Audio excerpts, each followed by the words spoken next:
14 ফেব্ৰুৱাৰী তাৰিখে প্ৰধানমন্ত্ৰী নৰেন্দ্ৰ মোদী ডাঙৰীয়া গুৱাহাটীলৈ আকৌ এবাৰ অহাৰ সম্ভাৱনা আছে। 14 ফেব্ৰুৱাৰী তাৰিখে তেখেত গুৱাহাটীলৈ আহিলে গুৱাহাটী উত্তৰ গুৱাহাটীৰ মাজত সংযোগী ব্ৰহ্মপুত্ৰৰ ওপৰৰ বিশাল দলংখন তেখেতে উদ্বোধন কৰিব।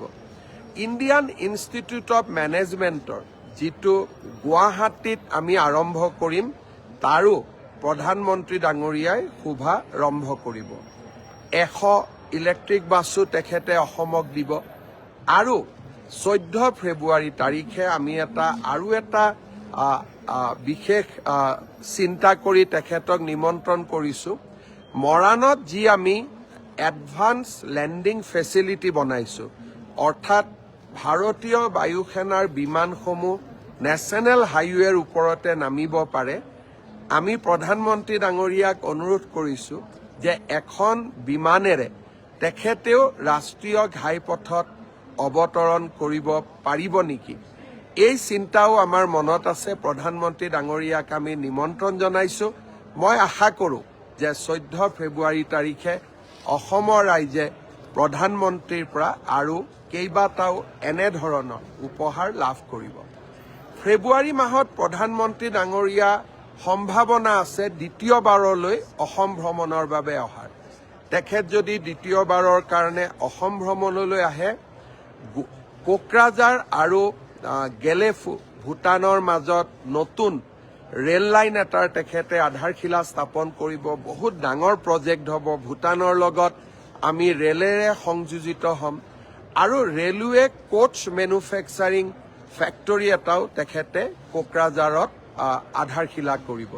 ঠিক তেনেধৰণে গুৱাহাটীৰ পৰা শিলচৰলৈ 22,000 কোটি টকা ব্যয়েৰে আমি যি এটা এক্সপ্ৰেছ হাইৱে বনাব খুজিছোঁ তাৰো আধাৰশিলা স্থাপন কৰিবৰ বাবে মই প্ৰধানমন্ত্ৰী ডাঙৰীয়াক ফেব্ৰুৱাৰী মাহতে আকৌ এবাৰ নিমন্ত্ৰণ কৰিছোঁ।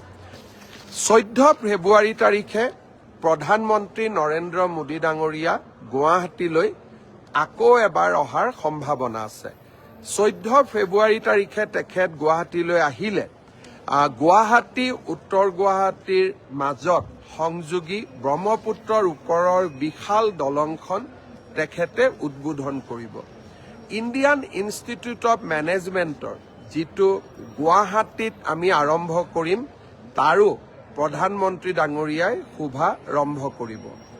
100 ইলেক্ট্ৰিক বাছো তেখেতে অসমক দিব আৰু 14 ফেব্ৰুৱাৰী তাৰিখে আমি আৰু এটা বিশেষ চিন্তা কৰি তেখেতক নিমন্ত্ৰণ কৰিছোঁ। মৰাণত যি আমি এডভান্স লেণ্ডিং ফেচিলিটি বনাইছোঁ, অৰ্থাৎ ভাৰতীয় বায়ুসেনাৰ বিমানসমূহ নেশ্যনেল হাইৱেৰ ওপৰতে নামিব পাৰে। আমি প্ৰধানমন্ত্ৰী ডাঙৰীয়াক অনুৰোধ কৰিছোঁ যে এখন বিমানেৰে তেখেতেও ৰাষ্ট্ৰীয় ঘাইপথত অৱতৰণ কৰিব পাৰিব নেকি, এই চিন্তাও আমাৰ মনত আছে। প্ৰধানমন্ত্ৰী ডাঙৰীয়াক আমি নিমন্ত্ৰণ জনাইছোঁ।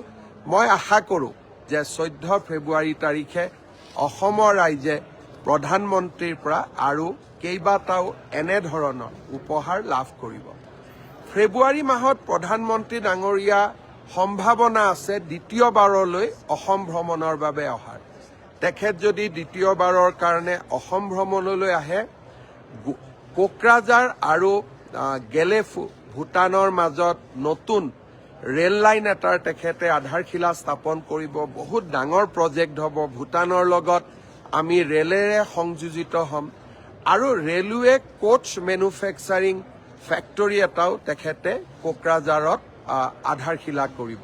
ঠিক তেনেধৰণে গুৱাহাটীৰ পৰা শিলচৰলৈ 22,000 কোটি টকা ব্যয়েৰে আমি যি এটা এক্সপ্ৰেছ হাইৱে বনাব খুজিছোঁ তাৰো আধাৰশিলা স্থাপন কৰিবৰ বাবে মই প্ৰধানমন্ত্ৰী ডাঙৰীয়াক ফেব্ৰুৱাৰী মাহতে আকৌ এবাৰ নিমন্ত্ৰণ কৰিছোঁ।